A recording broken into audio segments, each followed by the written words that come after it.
Pet wipes. Mag-clean ko sa akong kitten gamit ang tissue nga napalit na ako sa TikTok. Second trapo na nako ni.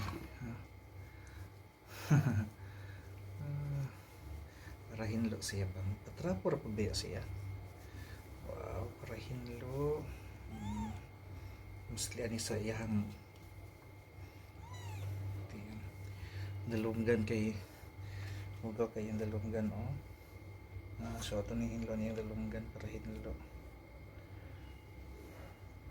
guys. So kinsa tay ganahan mo palit og tissue nga hugaw kayo nakuha gid yung hugaw kani nga tissue maayo pa ni siya sa mga sa cat, so di ra ka mag-worry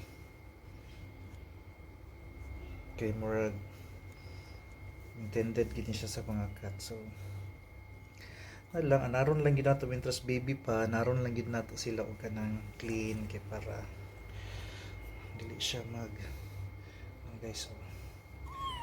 Ay, behave